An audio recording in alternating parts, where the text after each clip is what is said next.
Selamat datang kembali di sesi eksplorasi mendalam kita. Hari ini kita mau bahas sesuatu yang kayaknya relevan banget ya buat kita semua di zaman sekarang. Gagasan soal digital declutter atau ya, merapikan kehidupan digital kita. Kita akan coba bedah bab 3 dari bukunya Cal Newport, Digital Minimalism. Nah, sumber kita kali ini langsung dari kutipan-kutipan di bab itu. Jadi kita dengar langsung pemikiran Newport. Misi kita, bantu Anda semua memahami langkah-langkah yang dia usulkan buat beres-beres dunia digital kita. Bukan cuma ngurangi pemakaian, tapi gimana ya, merebut kembali kendali atas waktu dan perhatian kita. Saya pribadi sih, jujur, tertarik banget sama pendekatannya yang kelihatan terstruktur ini. Jelas bukan sekedar tantangan puasa gadget biasa gitu. Yuk kita gali bareng-barang. Ya, betul banget. Konsep declutter atau merapikan ini memang pas banget sama filosofi minimalisme secara umum kan. Tujuannya itu bukan buat membenci teknologi loh, sama sekali bukan. Tapi lebih ke penggunaan yang istilahnya intentional atau disengaja. Proses yang dirancang Newport ini pada dasarnya kayak semacam metode gitu ya buat Anda pendengar kami bisa misahin mana sih teknologi yang beneran nambah nilai hidup, mana yang cuma jadi kebiasaan pengisi waktu kosong, atau bahkan ya seperti dibahas di bagian lain buku ini yang memang sengaja dirancang buat nyuri perhatian kita. Jadi ini semacam langkah buat jadi lebih berdaulat gitu ya terhadap teknologi. Oke deh, kita langsung aja ya ke intinya. Jadi, apa sih sebenarnya esensi dari digital declutter ini menurut Newport? Dia itu ngusulin ada periode waktu, spesifiknya 30 hari, di mana kita coba ambil jeda dulu dari teknologi-teknologi yang kita anggap opsional dalam hidup kita. Tapi penting nih, ini bukan sekedar puasa teknologi pasif gitu aja. Inti jeda ini justru buat ngasih ruang buat nemuin lagi aktivitas atau interaksi non-digital yang mungkin bisa kasih kepuasan lebih dalam. Nah, baru setelah 30 hari itu selesai, kita bangun lagi kehidupan digital kita. Tapi dari nol. Dan kali ini selektif banget. Cuma masukin lagi alat atau kebiasaan yang emang udah terbukti dukung nilai-nilai penting buat kita. Kedengerannya lumayan radikal ya. Memang, kedengerannya radikal, tapi ini krusial banget. Periode 30 hari ini tuh kayak tombol pause buat kebisingan digital yang terus-terusan ada. Coba bayangin, tanpa notifikasi atau godaan buat ngecek layar melulu, kita dapat kesempatan langka buat mundur sedikit. Buat evaluasi, apa sih yang beneran penting? Teknologi mana yang sungguh-sungguh ngebantu tujuan hidup saya? Mana yang cuma jadi parasit perhatian? Nah, perspektif yang didapat selama jeda ini yang jadi fondasi buat perubahan jangka panjang. Bukan solusi sementara, ini soal dapetin kejernihan lagi. Oke. Nah, Newport ini mencah prosesnya jadi 3 langkah yang konkret ya. Langkah pertama, definisikan aturan teknologi Anda. Ini kayaknya nuntut kita buat jujur nih sama diri sendiri. Identifikasi, teknologi mana aja sih dalam hidup kita yang masuk kategori opsional? Bisa jadi medsos, situs berita hiburan, game, streaming, mungkin bahkan beberapa podcast. Kecuali ya, kalau teknologi itu emang penting banget buat kerjaan atau fungsi vital lainnya. Nah, coba deh Anda pikirin sebentar. Teknologi apa yang langsung kepikiran sama Anda sebagai opsional? Yang kalau hilang sebulan, hidup Anda mungkin, ya, tetap jalan aja gitu. Pertanyaan bagus tuh. Karena opsional ini kan subjektif banget ya, tiap orang beda. Newport kasih contoh bagus nih buat gambaran. Ada namanya Caleb, dia ilmuwan komputer. Buat dia, podcast itu penting buat manfaatin waktu perjalanan. Jadi dia bikin aturan, boleh dengerin podcast tapi hanya selama 2 jam perjalanan PP-nya tiap hari. Spesifik banget kan? Terus ada lagi Brooke, dia penulis dan ibu rumah tangga. Dia ambil jalur lebih ketat. Nggak ada internet sama sekali selama 30 hari. Kecuali buat cek email sama belanja kebutuhan pokok di Amazon. Ini nunjukin banget variasi dan perlunya kita bikin aturan yang pas buat diri sendiri.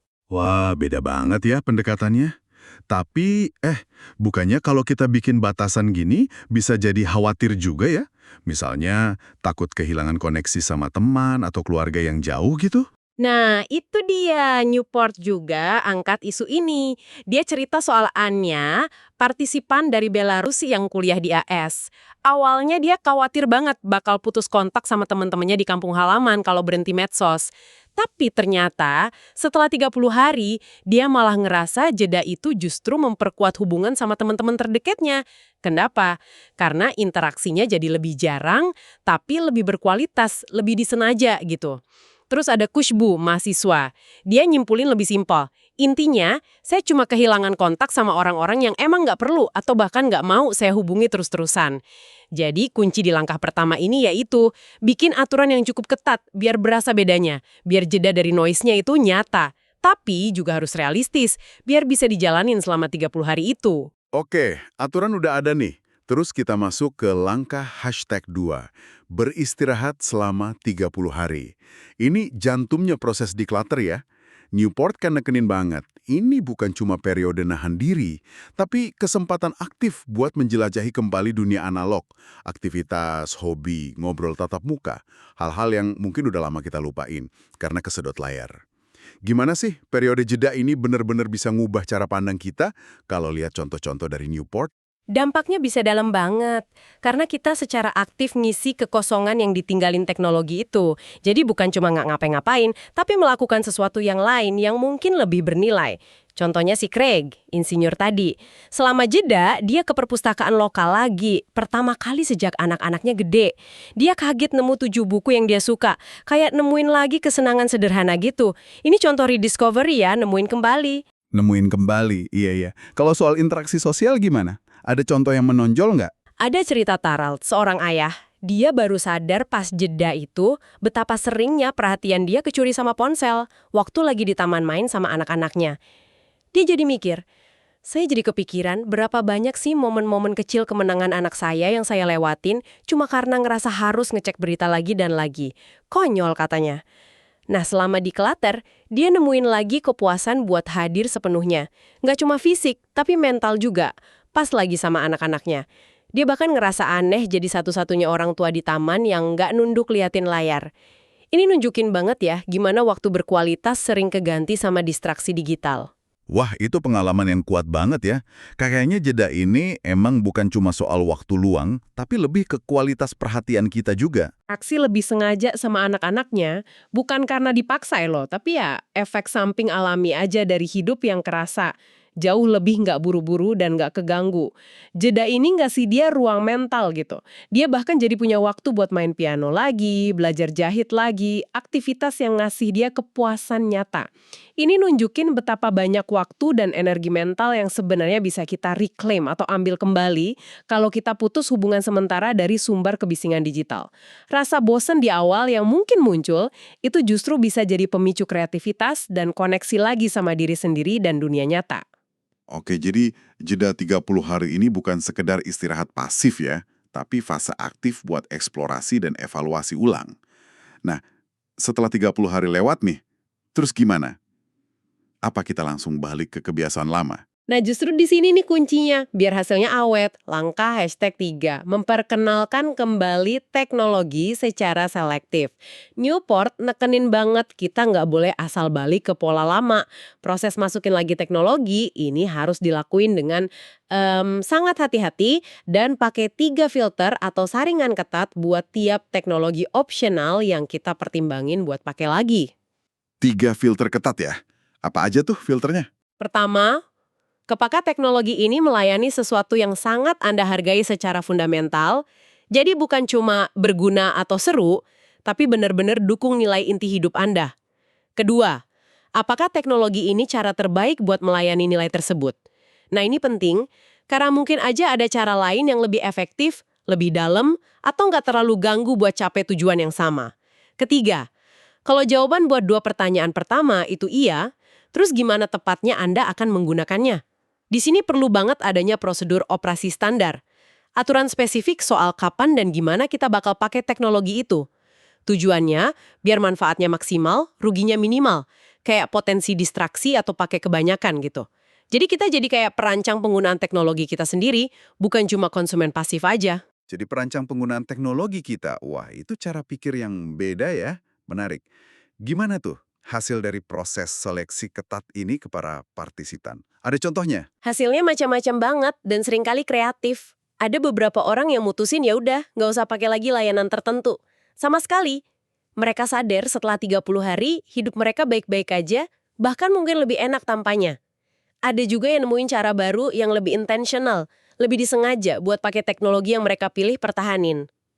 Contohnya Ilona, dia kerja di periklanan digital. Dia ngehargain hubungan dekat, tapi sadar medsos bukan cara terbaik buat dia. Solusinya, dia bikin jadwal rutin buat nelpon sama kirim pesan teks ke teman-teman dekatnya. Dia sadar konsekuensinya.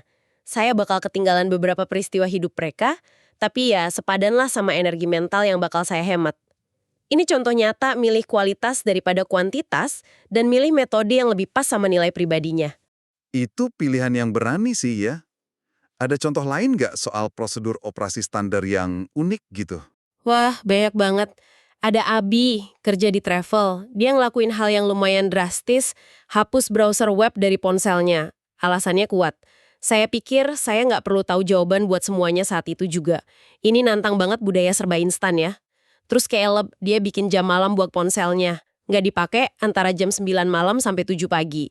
Ron yang dulu ngecek 40 plus situs web, dia batasi diri cuma ke 2 situs aja secara rutin.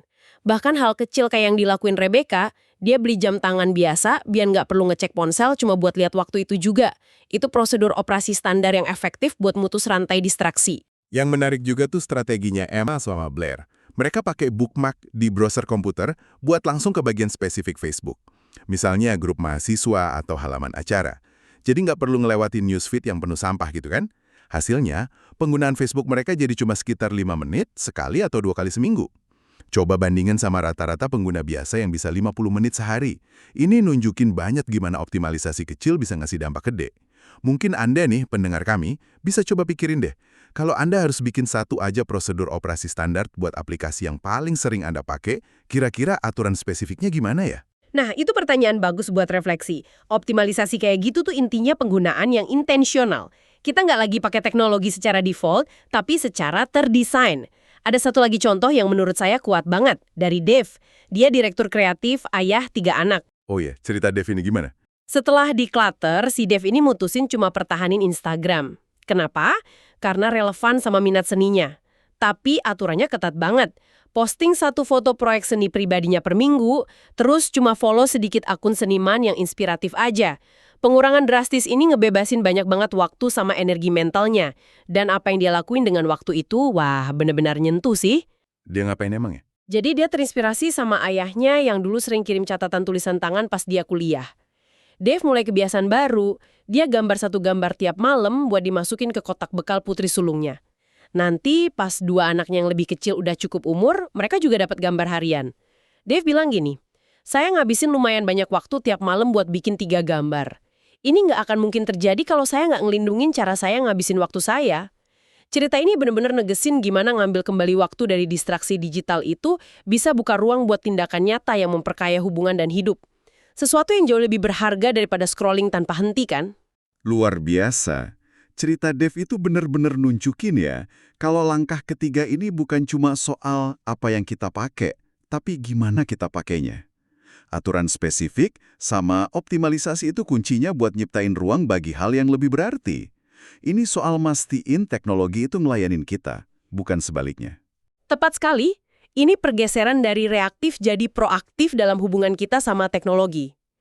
Nah, setelah dengerin seluruh proses ini ya, definisin aturan, jeda 30 hari, reintroduksi selektif, gimana nih Anda pendengar kami bisa mulai mikirin ini dalam konteks hidup Anda sendiri?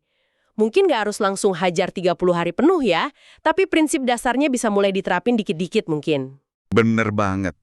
Mungkin mulai dari identifikasi 1 atau 2 teknologi opsional, terus coba jeda singkat aja dulu.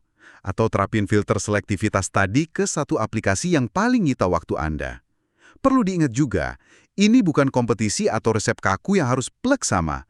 Tujuannya kan buat ngerancang hubungan sama teknologi yang pas sama nilai-nilai Anda dan kehidupan yang Anda pengenin. Jujur sama diri sendiri soal apa yang beneran penting itu kayaknya langkah awal yang paling krusial ya. Dan proses ini pasti butuh refleksi. Mungkin ada sedikit rasa nggak nyaman di awal, tapi potensi hasilnya hidup yang lebih tenang, fokus, dan bermakna itu gede banget. Itulah ya rangkuman eksplorasi kita soal digital declutter dari Cal Newport hari ini.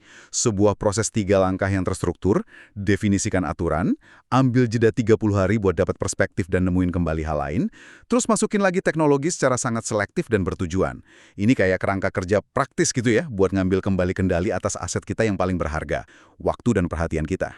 Sebagai penutup nih, saya mau ninggalin satu pemikiran buat Anda renungkan. Sesuatu yang mungkin lebih luas dari sekedar ngatur gawai digital aja. Proses declutter ini sebenarnya pada hakikatnya itu latihan buat merebut kembali otonomi atas perhatian Anda. Di dunia di mana banyak banget kekuatan ekonomi, teknologi yang sengaja dirancang buat nangkep dan ya memonetisasi perhatian kita selama mungkin, tindakan sadar buat memutuskan apa yang layak dapat fokus kita, itu jadi sebuah tindakan pemberdayaan yang fundamental banget. Jadi, pertanyaan buat refleksi terakhirnya adalah, Pertanyaannya gini, di luar urusan layar dan aplikasi, ada nggak sih area lain dalam hidup Anda di mana prinsip decluttering ini jeda sadar, evaluasi mendalam soal nilai sebenarnya, terus reintroduksi yang disengaja, cuma pada apa yang benar-benar esensial dan bermakna mungkin bisa bawa manfaat serupa? Coba pikirin deh komitmen waktu Anda yang lain. Kebiasaan konsumsi Anda gak cuma barang, tapi juga informasi, bahkan makanan. Atau mungkin hubungan sosial yang rasanya kok dangkal atau malah nguras energi. Bisa nggak sih pendekatan jeda, evaluasi, dan selektivitas ini diterapin lebih luas lagi buat ngerancang kehidupan yang lebih fokus dan memuaskan secara keseluruhan? wah, pertanyaan yang dalam banget itu buat kita bawa pulang dan renungkan. Terima kasih banyak sudah menyimak pembahasan mendalam kita tentang bab 3 Digital Minimalism Cal Newport ini. Semoga obrolan kita kali ini bisa ngasih inspirasi dan mungkin beberapa langkah konkret ya, buat mulai merapikan dan ngambil alih kendali atas kehidupan digital Anda. Sampai jumpa di sesi berikutnya.